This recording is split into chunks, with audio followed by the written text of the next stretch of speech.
السلام عليكم ورحمة الله وبركاته. بسم الله الرحمن الرحيم. نحمده ونصلي على رسوله الكريم. أما بعد. Brothers and sisters, we continue from the series of preparation for the month of Ramadan. May Allah subhanahu wa ta'ala give us barakah and blessings in the remaining days of Sha'ban. Allow us to witness and see the month of Ramadan in the best of our iman, in the best of our health, inshallah. As we conclude this series in preparation towards Ramadan, I'm going to share with you a portion of a hadith which is reported by Salman radiallahu anhu. Salman radiallahu anhu reports, خَطَبَنَا رَسُولُ اللَّهِ صَلَى اللَّهُ عَلَيْهِ وَسَلَّمْ فِي آخِرِ أَيَامِ شَوَّالِ.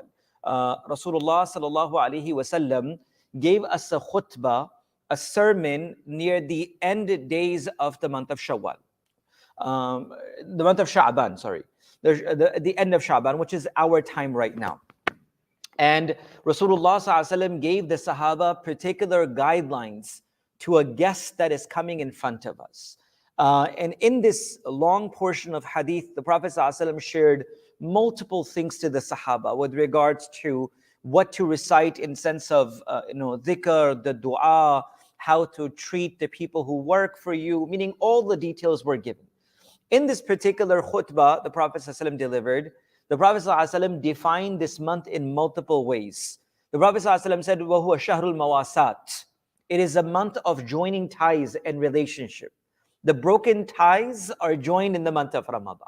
Meaning for those who have been hesitant, they've been holding back, they had not been speaking to someone, this is the month where you break all barriers and you join kinship and ties. This is a time where you put everything behind and look for the rahmah of Allah subhanahu wa ta'ala. So one of the attributes of this month, Rasulullah said was, وَهُوَ شَهْرُ الْمَوَاسَاتِ. It is the month of joining ties, hearts and love. And the point that I want to emphasize for tonight, inshallah, and finish with this, the Prophet ﷺ said, وَهُوَ شَهْرُ الصَّبْرِ. The month of Ramadan is a month of patience. And then the Prophet ﷺ said, there is no reward for sabr except for Jannah. Rasulullah said, this is a month of patience, and there is nothing less than Jannah for a person who has patience. So when we talk patience, quickly, what is patience? Patience is of three types. For many of us, we realize patience as whenever any hardships or difficulty comes to us, things that we're not, planning, it happens against our will, then we're just satisfied with the decree of Allah. That's great. That's truly sabr as well. Sabr anil masa'ib. Patience upon difficulties and hardships that come to us. That's great. We understand this. But Ramadan teaches us two more sabr. There are two extra sabr to remember. One of them is sabr anil ma'asi and sabr alal ita'at, which means patience from committing sins. Sabr anil ma'asi. You hold yourself back from the disobedience of Allah. Meaning you are tempted, you are asked, you want to, but you hold yourself back.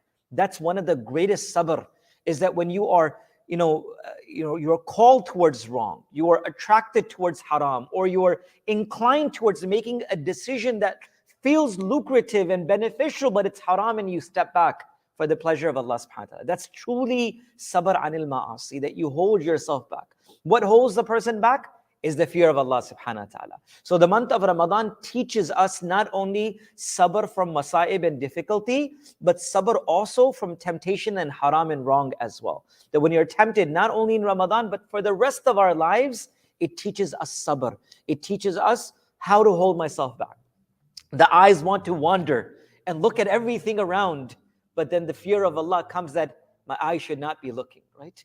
The heart wants to have those feelings and urges, but then it reminds that, my Allah is not going to be happy. The ears want to satisfy themselves by listening to something that may not be the most decent thing, but then the fear of Allah stops that individual. So sabr anil ma'asi, to hold yourself back from the sins themselves. And one more sabr, the third type of sabr is sabr alal ita'at.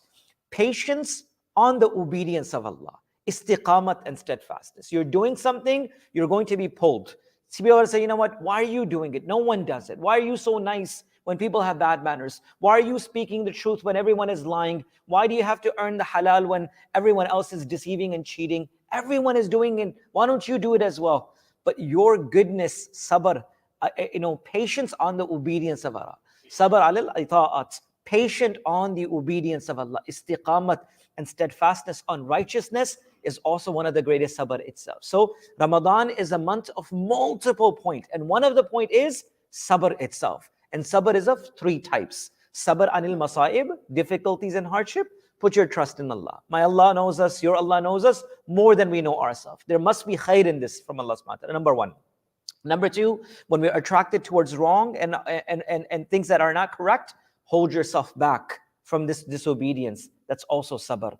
When you're doing something right and people tell you, you don't have to do it, no one else is doing it, make sure you become more steadfast on those actions itself. So let this Ramadan be a means of inspiration for all of us to create this portion of sabr in our lives. May Allah give us tawfiq and ability to live our life according to the Quran and the beautiful sunnah of the Prophet sallallahu alaihi wasallam, inshallah.